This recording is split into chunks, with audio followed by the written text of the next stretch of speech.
Good morning. Good morning. Good morning. Good morning. It is currently 25 to 10 on a Tuesday morning. We are on the countdown to the Dynamo Kyiv game this evening.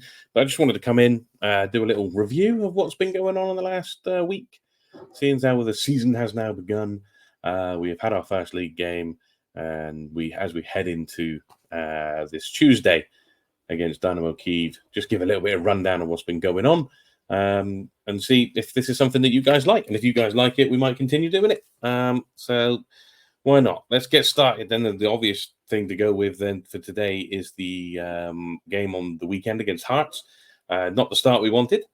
In some joking quarters, I've seen a few comments from Rangers fans saying this is an improvement on last season because we got a point this time last year. We only had none. So 1 point to showing that we are improving. But all jokes aside, it was a pretty disappointing day. A game that in the first half Hearts could have won, and in the second half, a game that Rangers could have and probably should have won.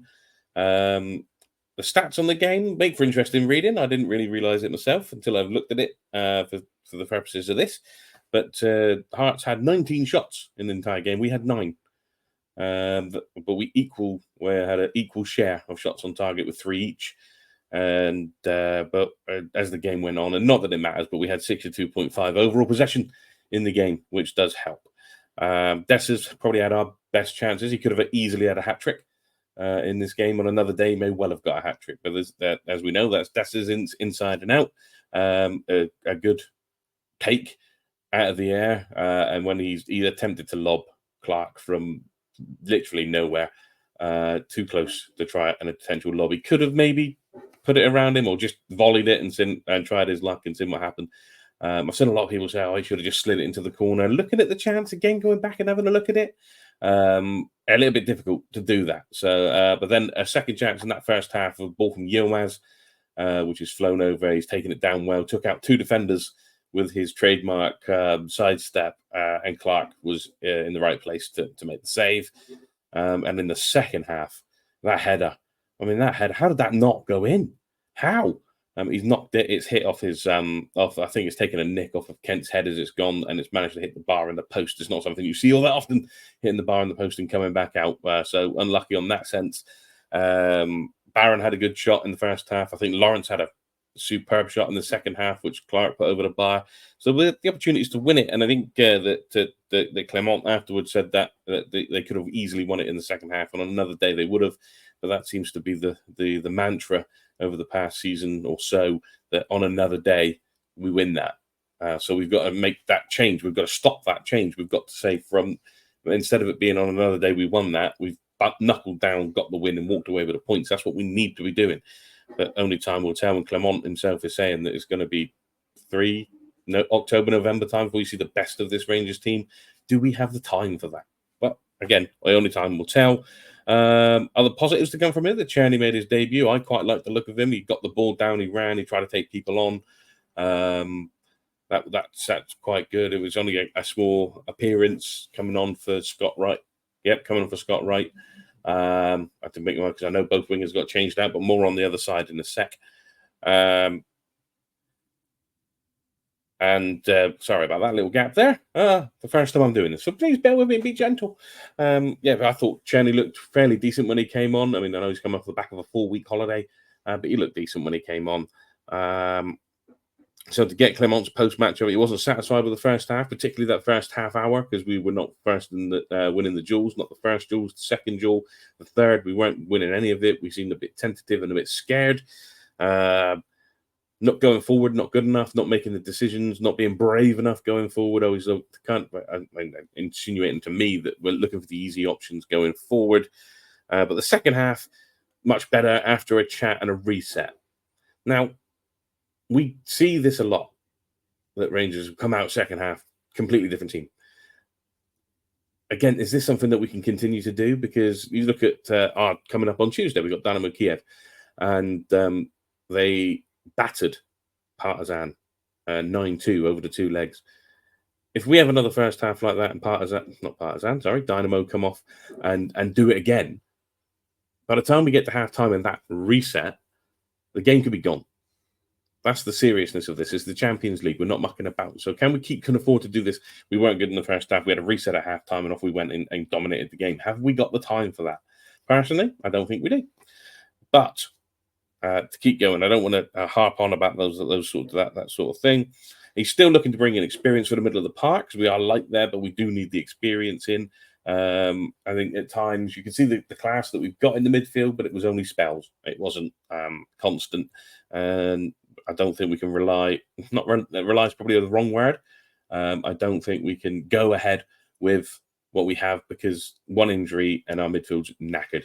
And no offense to the boy, but Lawrence has not really had an injury-free time since he came here. So what happens if Lawrence gets injured? What do we do then? So he's still looking for the experience in the middle of the park. And overall, though, I think the 0-0, if you watch the game back, is a fair result. Hearts dominated us, really, in the first half. Although, Butland didn't have a huge amount to do, but they were the better team in that first half, and Rangers were by far the better team in the second half. So a draw was a fair result. Not good. I'm not saying it's a good thing.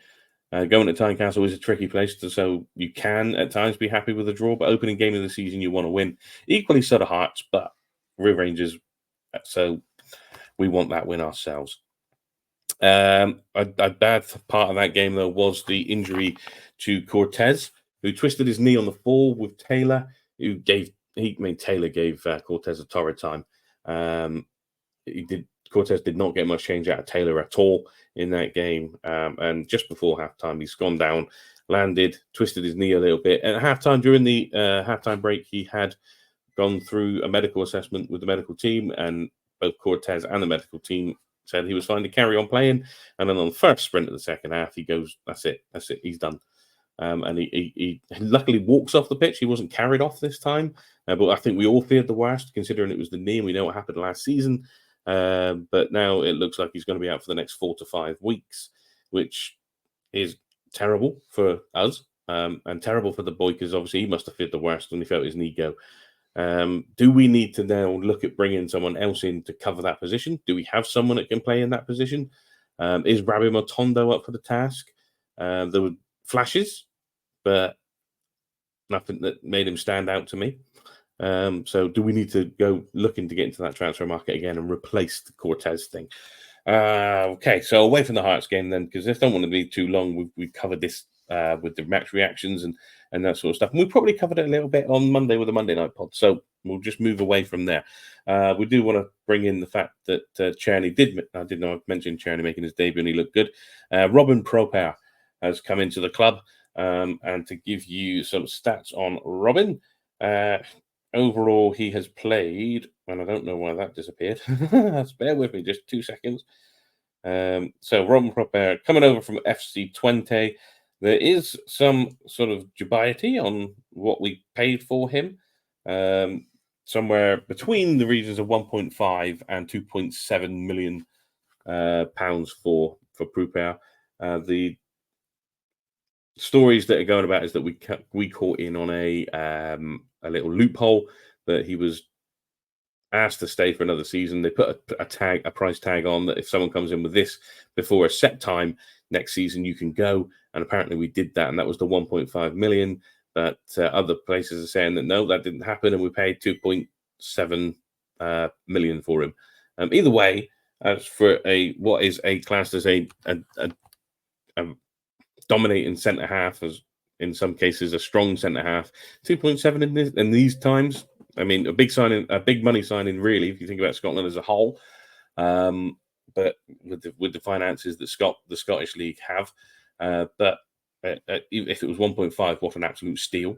But to give you some stats for him, he's played 378 career games, scored 30 goals with 17 assists. That's not bad for a centre half.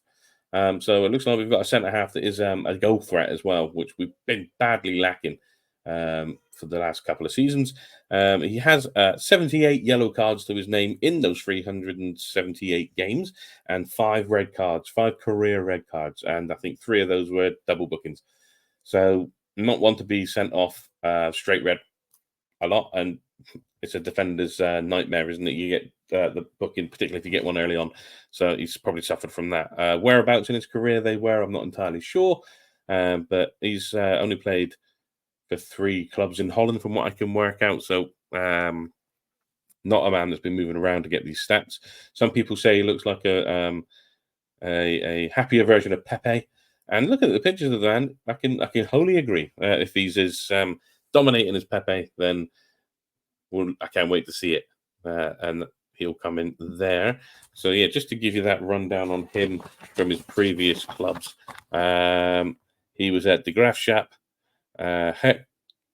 Hercules, and then Twente. And he's just a leader, a strong physical defender, not a fancy defender, just gets the job done. He has had injuries in his time, but not many. One major one, but that was way back, early parts of his career, where he missed a season and a bit, but nothing really significant since then. So all I think he said that's something he's missed 50 games, and 3 of those injuries as well were illness. 1 was pneumonia and 2 were like viral infections or something. But so good to see Proper in the door. Hopefully he plays on Tuesday against Dynamo Kyiv, but I will talk about Dynamo Kyiv in a second. And we've done Cortes. So let's talk about Dynamo Kyiv then. So Dynamo Kyiv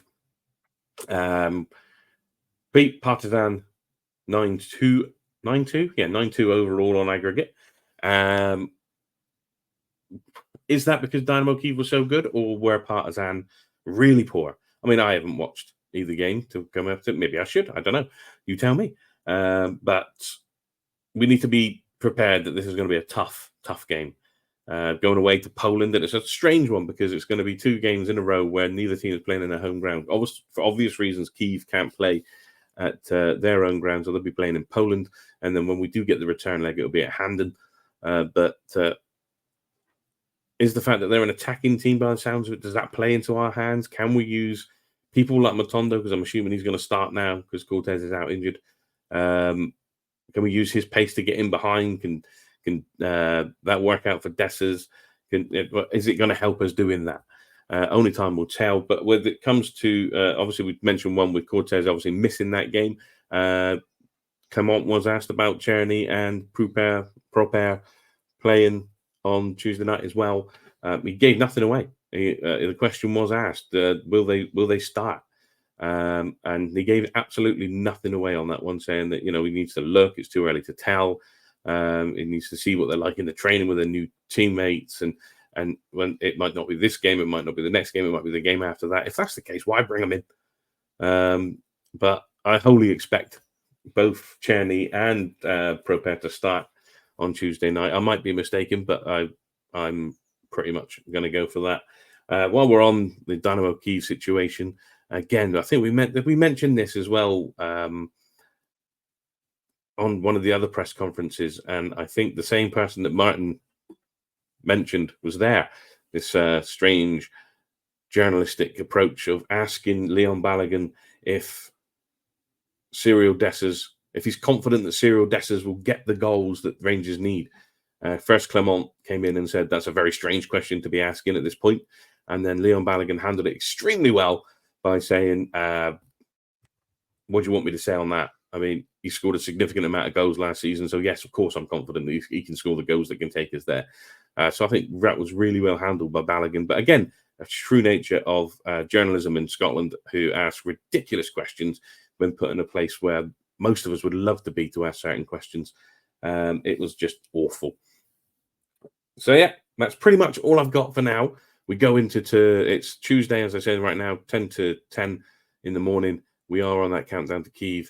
That game is scheduled to kick off at 7 o'clock this evening. I believe it's on Premier Sports. So if it's on Premier Sports, the likelihood it'll be on RTV as well. So take your pick. Which commentary team do you, I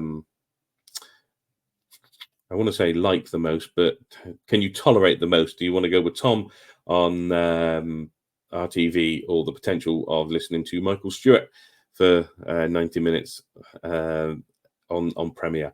Whichever one you can bear the most, to go over and watch it on there, and there will be reaction to the Kyiv game as well on the channel at the time of recording. That's this evening. And yeah, so that's what we can do for now. If you like these types of videos, just let us know. Give us a like and a share on YouTube. If you see it on Facebook, give it a like. If you see it on Twitter, give it a reaction and a retweet and all that sort of stuff. And if you like these types of things, just let us know, and we'll keep doing them. If it's not for you, and again, let us know, because as a pod, we can't get better unless we get your information back from us as well. Yeah, so that is it for me. I will leave you to it, and have a great rest of your Tuesday, and we will see you later on for the reaction if you're watching this today. If you're watching this after Tuesday, then don't go to the reaction unless you haven't seen it already. Then you want to go and watch that, because we'll give the rundown of the game against Kyiv. But that's all I've got for now. We'll move on, and I'll see you again soon.